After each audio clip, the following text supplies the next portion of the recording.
Optimal minimal. At this altitude, I can run flat out for a half mile before my hands start shaking.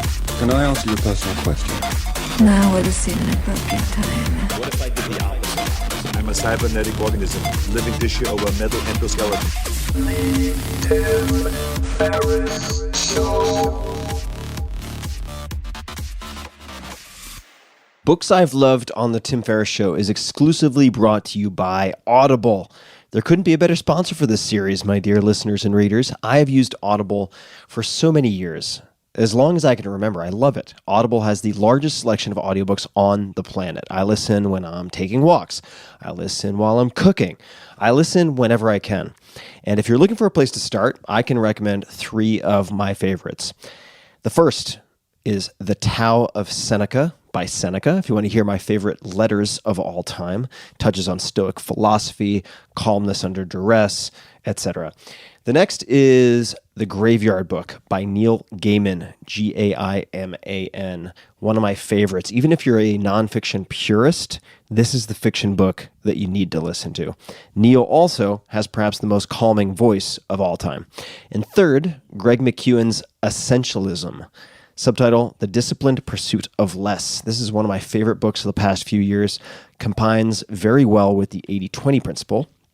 But more on Audible. Every month, Audible members get 1 credit for any audiobook on the site, plus a choice of multiple Audible originals from a rotating selection. They also get access to daily news digests from the likes of the New York Times, the Wall Street Journal, and the Washington Post, as well as guided meditation programs. And here are some other amazing Audible features, and I use a bunch of these. You can download titles and listen offline, anytime, anywhere. I use this feature even when I could get access. I'll put my phone on, say, airplane mode because I don't want to get bothered with notifications when I'm taking a walk to clear my head, and you can listen to titles offline in a case like that, or on a plane or whatever. Obviously, I'm not flying much these days. The app is free and can be installed on all smartphones and tablets. You can listen across devices without losing your spot. And WhisperSync is another feature I use quite a lot. I love reading my Kindle in bed, for instance, then picking up at the same exact spot where I left off when I go walking and listening the next day. Kindle and audio versions can be synced up automatically. It's just amazing. And if you can't decide what to listen to, don't sweat it. You don't have to rush. You can keep your credits for up to a year and use them, for instance, to binge on a whole series, if you like.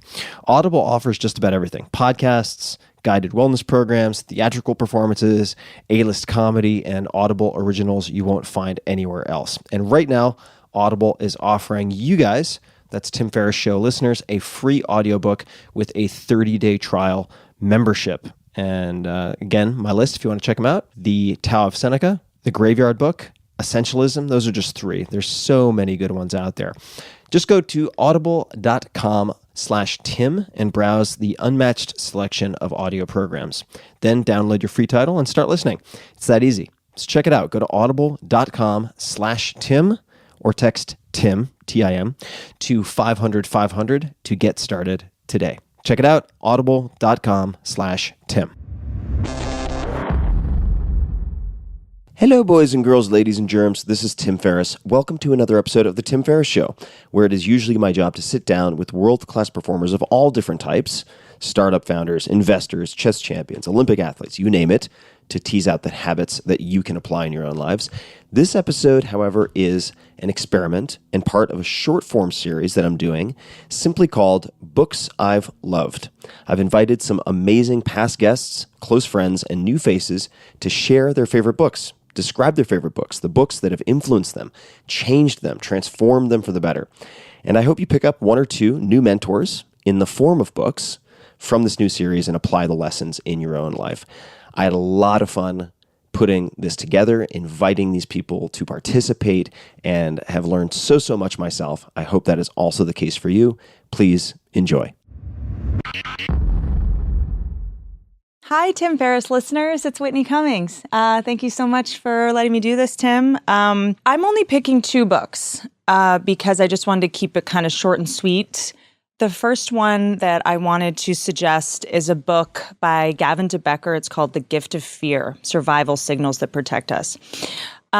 It's a lot about, stalkers and violence and stuff like that, but there's a lot of invaluable advice around hiring people and drawing boundaries with people, vetting people, for people that want to be highly productive, for people that want to have their weekends off, for people who want to have a drama-free workplace, for people who don't want to spend their time and emotional energy on difficult people. This is a pretty transformative book in terms of learning how to trust your gut and not dismiss red flags or write them off.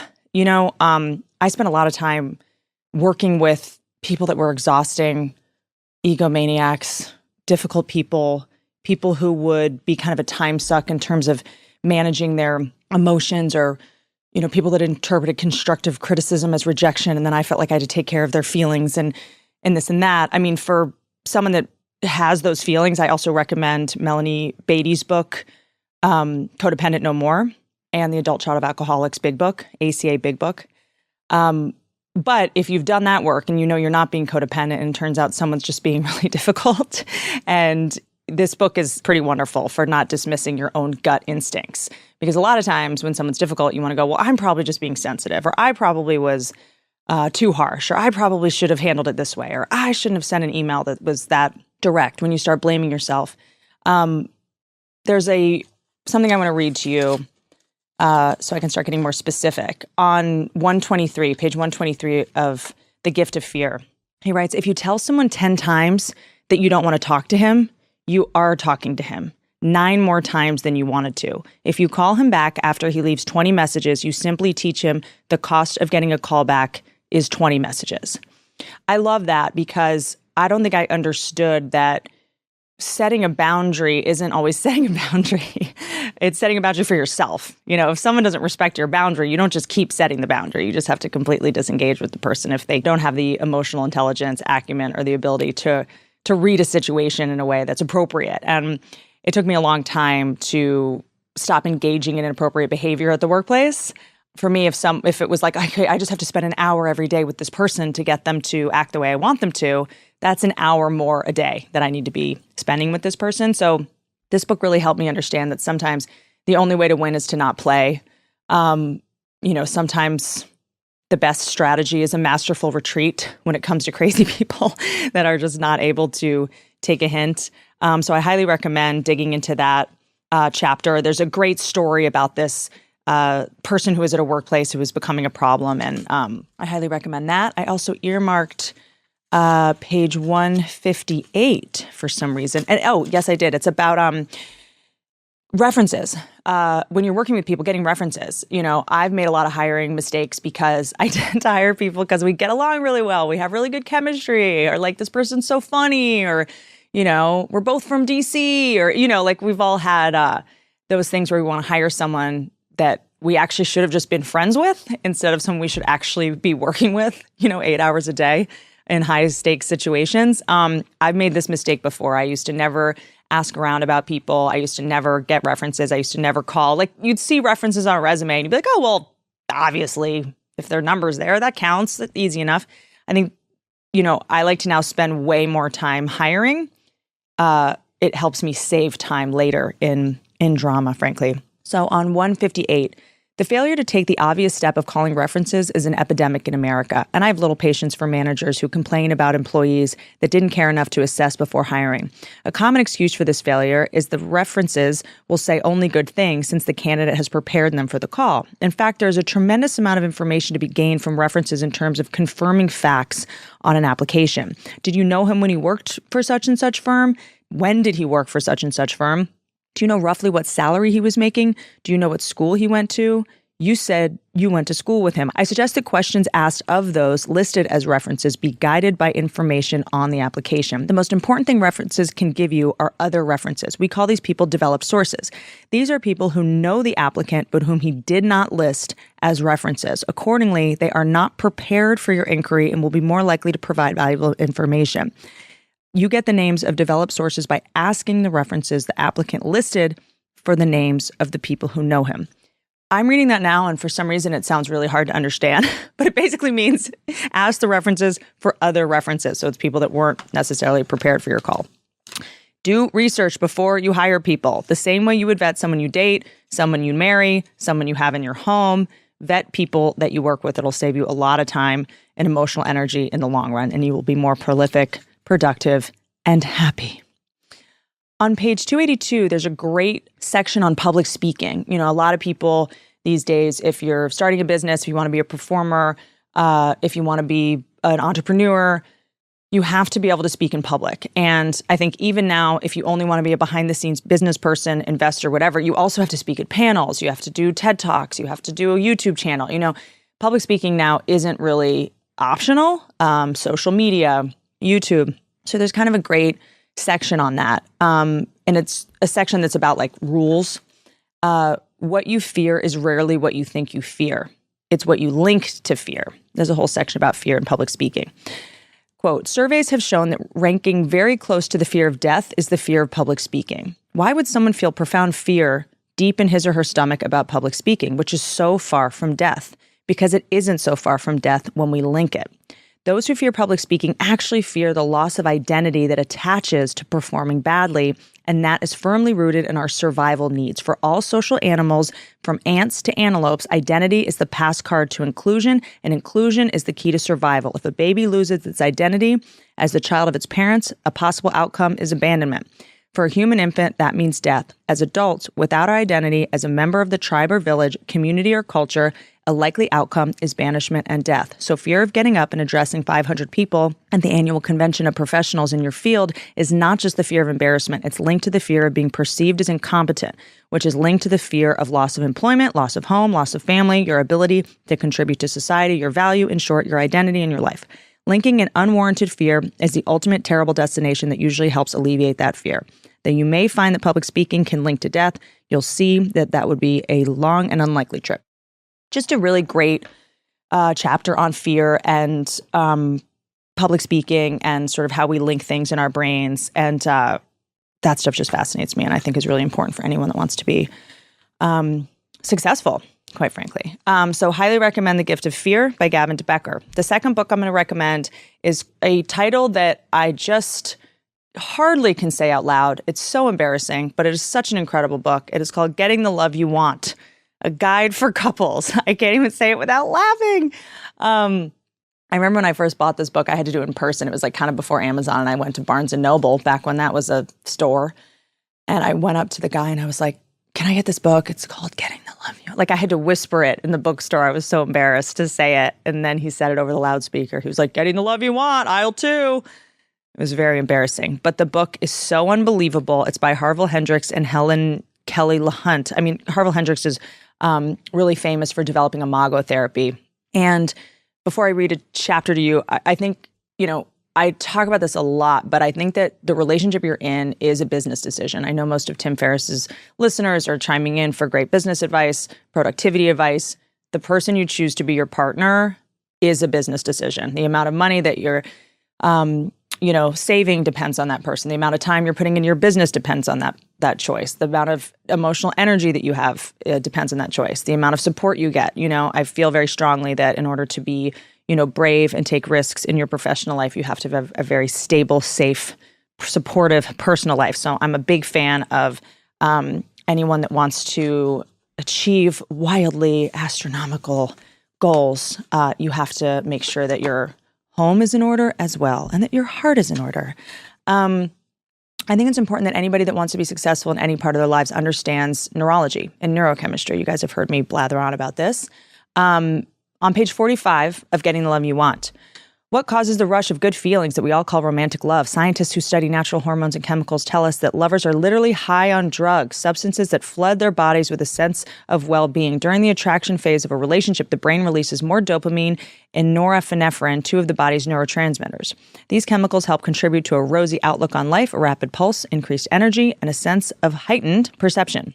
Oxytocin is enhanced as well. It is a potent hormone that plays a role in many aspects of our lives, including childbirth, nursing, orgasm, and bonding of mother and child, and social connections between individuals. Some refer to it as the love-sex hormone. During the phase when lovers want to be together every moment of the day, the brain also ramps up its production of endorphins, natural narcotics that enhance the sense of security and comfort. You guys might know this on some level, but I think it's really important that people understand that, being in love, being attracted to somebody, being in a new, intense, passionate relationship, you're literally high on drugs. It can be a huge distraction to your work life. If it ends up lasting, that's great. But for the most part, I've worked, a lot of people ask me, how do you work so hard? How do you have so much time? I really try to limit the amount of, in my past, rampant love affairs, because most of it is just neurochemicals. Not everyone is the one, and that's okay. But I think that really intense, passionate relationships can be a giant distraction, ultimately, from the goals that you want to achieve. So I always think it's important that people really understand, because you can meet someone and then lose 4 months of your life to someone that you're like, I don't even like that person. I was just high on neurochemicals. That was a big waste of time. So I think that, we learn something from every relationship we're in, but I see a lot of people's careers suffering because they get distracted by relationships that ultimately don't yield that much and lessons that they quite frankly don't need to learn. Page 73, there's a great chapter on the stages of a power struggle in a relationship. When you and your partner are immersed in a power struggle, you have little sense of when it all started or how it will end. But from an outside perspective, the power struggle has predictable course, one that parallels the well-documented stages of grief in a bereaved person. I'm not going to read that whole chapter to you, but that's a really interesting one. And then on page 115, there's a big chapter on empathizing and being able to see your partner's inner world to understand, because sometimes we say something and it's not received the way we intend it to be received, and we get so confused. How can they not understand what we're saying? Because they're seeing it through the lens of their own experience, trauma, parenting, and neurology. So there's a great exercise on how to empathize with your partner. And when you're in a disagreement, you repeat what the other person says. It's a pretty great exercise because, how often are we in relationships and we say something and the other person completely contorts it and twists it. And you're like, that's not what I said. And then you start fighting about fighting. You're not even fighting about the thing anymore. You're like, what were we even fighting about? So what you do to minimize the amount of time that you're in one of these altercations or power struggles, if I say, I'm uncomfortable that you showed up late, the other person has to say, I hear that you're uncomfortable that I showed up late, but this, this, and this. And then I have to go, well, I hear that this, and this, but, so you have to mirror what the other person says so that you're actually having a productive conversation that just doesn't turn into, your childhood circumstances and trauma responses clashing and being a ultimately complete waste of time, because I know Tim Ferriss listeners are very possessive about their precious time. This book is a lot about how we are attracted to people that have the negative qualities of our primary caretakers. I find that to be incredibly important information, just to know that that is how we lean. In general, our brains want to finish unfinished business. In our work life, in our professional life, in our friendships, we tend to be attracted to people who have the negative qualities of our primary caretakers. So when you're going out on dates, when you're selecting a mate, when you're selecting friends, when you're hiring employees, it's important that you understand that that is going to be what we're attracted to. And often when we're attracted to the people that have the negative qualities of our primary caretakers, it turns into this thing that we've been marketed as being called chemistry. I have great chemistry with that person, but it really could just be your inner child going, Mom, is that you? Dada? And then we end up just having our inner child run the show. And for the most part, the people I end up working with are not the people that I have amazing chemistry with necessarily. It's the people that hear me when I say something, have direct, clear communication. The people that you work with do not have to be the people you hang out with all the time and text with all day. You don't have to be besties with the people you work with. I think between these two books, it's a really good way to make sort of emotion-free, clear, logical hiring and partnering decisions so that you're acting from your brain and not your heart. And so your inner child's not running the show. So again, I recommended Melanie Beatty, Codependence No More, Getting the Love You Want from Harville Hendricks, and The Gift of Fear, Survival Signals That Protect Us by Gavin DeBecker. Okay.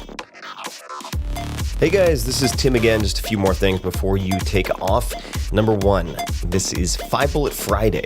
Do you want to get a short email from me? Would you enjoy getting a short email from me every Friday that provides a little morsel of fun before the weekend. And 5 Bullet Friday is a very short email where I share the coolest things I've found or that I've been pondering over the week. That could include favorite new albums that I've discovered. It could include gizmos and gadgets and all sorts of weird shit that I've somehow dug up in the world of the esoteric as I do.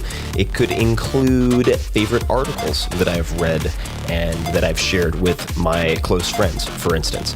And it's very short. It's just a little tiny bite of goodness before you head off for the weekend. So if you want to receive that, check it out.